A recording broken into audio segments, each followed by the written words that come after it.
kind of a win that's been a typical win for us throughout the last couple of weeks. Quick pace, slow pace, kind of a grind, droughts during the game. But I thought the first half, I thought we did a really good job of executing kind of how we wanted to play in the game, and I thought we had a pretty good tempo. And then I thought the third we had stretches where we were really good, and then in the fourth, obviously, I thought they did a better job at times of attacking us. And, whether fatigue set in, playing Friday, Sunday is not an easy thing. However, for us, it's always important when you can sweep a weekend and then you have a chance to play on this floor. To be able to get a win regardless of whatever the finishing score is, as long as you're on the winning side, it's important. So I was really pleased with how we came into the game. It wasn't our usual prep. We didn't have shoot around. We didn't get a chance on the floor, so we didn't really know what to expect. Both teams had the same thing, so there wasn't like there was an advantage. But for us to have that short prep time, turn around from Friday, Xavier does a good job of trying to hurt you. I thought Jade did a great job of getting 45 in foul trouble, which I thought helped us through the game. So, and obviously the finishing basket. So we did, we did some good things in some areas, and areas we got to continue to get better. But obviously, very happy to be able to come away with a win today. Questions for Jade? Yeah, Jade, give me your feelings about the season so far, and in your perspective, this particular game right here. You've been consistent in the scoring, in preference to the rebounding. Give me your overall thoughts about that. Well, for the season, I'm really excited. I'm still excited. I feel like we've been playing pretty good throughout the season, and I'm excited for the end of the stretch of the second half. My teammates have just been doing great jobs of finding me. That's I feel like how I've been scoring consistently. Just got to get on the boards and continue throughout the rest of the season. Good. You're able to hold their leading score to 3 of 12 from the field. How were you able to keep her so inefficient? We were just trying to, go by the game plan, stay low on defense. We know that she's going to get up shots, that she is the leading scorer, so, we just tried to contain her and, stop as many shots as we could. What does it mean to you and your teammates to play in Madison Square Garden? Madison Square Garden is it's the best arena in the United States. It's a great tradition here at St. John's. It's a great feeling. It's like playing. Playing here is like playing nowhere else. Like you can't get this anywhere else. It's why we all came to St. John's. So every time we come here, you just got to bring your game, and I'm just happy that we came out with the W. Jade, walk me through the last minute of that game. I know they battled back, brought it within 6 at one point, but you have a nice handle on, and then forced block on the other end. How did you guys close out that game? We would just, had to pick our energy up towards the end of the game. We started struggling a little in the fourth, but that last minute we just had to close it out, and we just did a good job. Reference to Jade again. In her 4 years at St. John's here, have you seen her grow from freshman on to currently right now? And she's been consistent. Her and the other teammates have been consistent overall. That is a question that would take me a long time to answer. However, the short answer to that is if you met her as a freshman and you met her when she was in high school, the growth that she's shown is exponential. That growth is always continuing on a daily basis. Her maturity level from the time she entered St. John's as a freshman to now has been increasing, I would say, every day, every month, every hour. We constantly talk about where she's come from when she got here. And so we need her to play within herself. We need her to be our emotional leader. We need her to play with the fire that she has. Her skill level is as good as any kid that I've coached in my time at St. John's and in college, or in the college arena. As far as a post player who can do almost everything, she can do it. I mean, she can shoot from the outside. She can give you power. She finishes. She has the ability to go off the bounce at times. And the one area we continue to challenge her at is to be able to rebound. Her defense has improved unbelievably since she was a freshman. She could not stay on the floor. And so we're dealing with that a little bit now in 2 back-to-back games. I mean, even Maya Singleton, who's played with us now as a transfer, She had another day here with 4 fouls trying to keep her in the game. She's got to understand some things too as we get her to get better. But Jade has grown a lot, and we continue to challenge her every day. Coach, Was there a second part to that? Because I got lost in the first No, part. that's all right. Coach, talk about Amani's performance tonight. I mean, I know she fouled out at the end, but she had another double-double. I mean, Amani, I sometimes I don't understand. I look down and because I'm going crazy because I don't think she's doing a good job. I look at the paper and she's got a double-double. So it's she's doing things quietly, which to me is a great sign for her. Again, I think she can even do more, but she is. She's a kid you really root for. I mean, a kid who lost her mother, you know, the same year she committed to us, and has been. I mean, she could have went home. I mean, she played probably a total of 30 minutes as a freshman. I mean, she could have went home, and she stayed, and she was loyal. And every day, we root for that kid. And she has been every bit as good as we think she could be. And I'm sure that the West Coast folks are seeing that now too. But I mean, we couldn't be happier that we have her, and she's a great individual.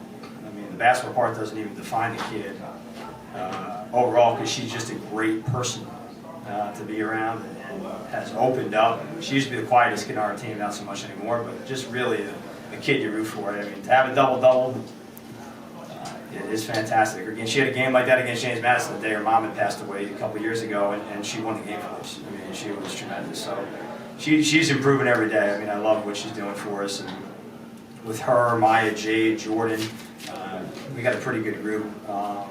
You know, up front, a group that we probably haven't had or hasn't been as deep ever in my time here. For you as a coach, how special is it for you to be able to coach here at Madison Square Garden and have an opportunity to see girls play on the court?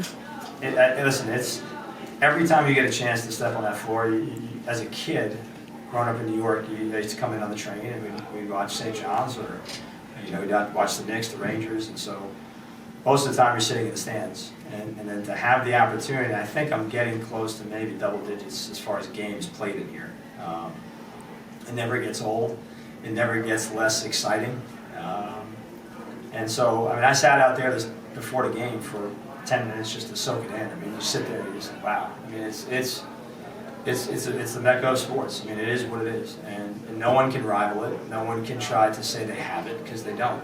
And as Jade said, it's part of the attraction of being a part of this program. Kids come here to be able to do that. I mean, we pulled up and you get to see Aaliyah Lewis on the board outside all over all over the billboards. I mean, that's special. I don't care, what anyone wants to say and try to combating it. I mean, you can't get that anywhere else. I mean, it was. I mean, so you're looking at it, everyone's taking pictures, and then you kind of realize how it's pretty special. And so the opportunity to be in here, you can't put it into words. And so we have to really always relish it and enjoy it, because we don't get it as often maybe, but you know what? To have the opportunity to be in here and to be able to play on that floor, it's hard to put in words. So it's a great piece to what our program is about and what our program has been historically, both men and women. Our first game was in 2004, Kathleen? So I was 22, 23, you do the math.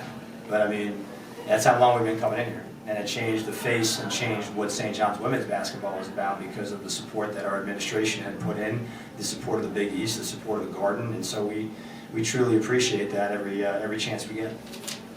How can we get more fans in the stands to support women's basketball? What would you like to see happen? I mean, listen, we have a job to be able to. It's not about marketing folks and support staff. It's our job as coaches, along with our players, to create a good product that people want to see.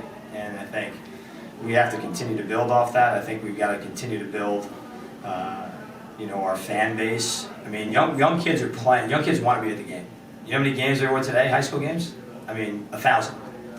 So every kid that wanted to come to this game couldn't, because it's just one of those things where it fell. But people want to come and see it, and it's our job to continue to promote our program, promote our players, promote the game of women's basketball. If doing a mic'd up, thing on Fox Sports is going to improve our ratings, then obviously we're all for that. If we've got to do things like that, or give some unique exposure to fans about our game, then we'll do that. And so, you know, I'm not one of the people, and I guess I'll say this maybe in one of the few times I give my opinion, I'm not one of the people who would think UConn is bad. Like, I think UConn continues to make us relevant as far as the game. What are people going to be talking about? If they're not talking about that, and then also trying to get others in. Last year you got 3 new teams in the Final Four, you know, that hadn't been there, along with UConn, obviously. And so, you know, it's our job as coaches to be able to help our marketing folks and to be able to put out a good product, to be out in the community. And do we do enough of it? We probably can always do more, bottom line.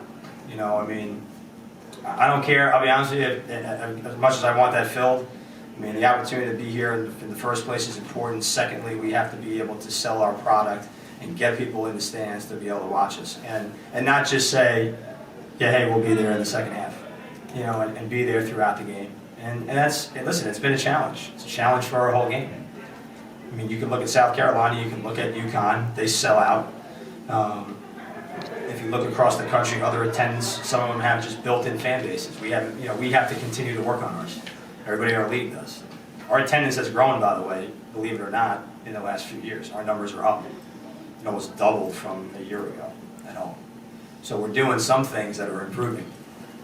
And it's about that experience of the kids having fun, along with being able to watch your team play and win. If you have a losing product, no one's coming.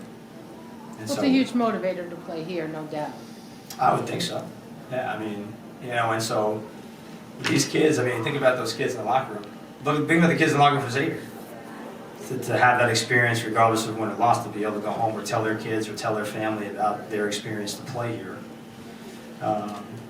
You know, I don't for a second downplay that at all, because we should make it feel special, regardless, because not a lot of people get to do that. I don't know if I answered your question, but I'm trying. Good enough. Can you also say something about Akina, because she was the top scorer of the game? Yeah, I mean, Akina, listen, we need Akina to be able to play well, and so, I mean, she was 6 for 11 and probably passed up 4 or 5 shots that I thought she could have taken, and so a couple she made were pretty tough. But when she makes shots, it changes the game. I thought Andre Adams gave us a couple. When those two guys can really flick it, I mean, we're much harder to guard, because now you can't really key on Jade as much.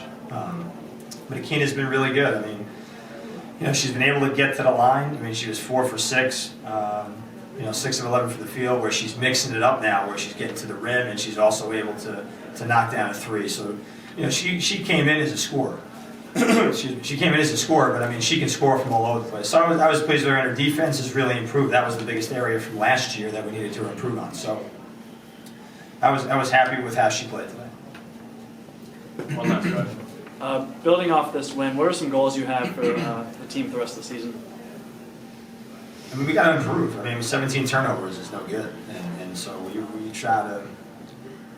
Our flow has just been off, and so as happy as we can be, we enjoy it, but we've got to get better. We got a weekend coming up that's really important, and we're on the road, and we're against teams that are quote unquote above us in the standings, so we have to be able to do little things that'll make us better. 38-20 on the boards today, that's improvement, but 17 turnovers after going into the half with I think 7 and 4 is no good, and so we've got to do a better job of being able to take care of the basketball, but also have quality possessions.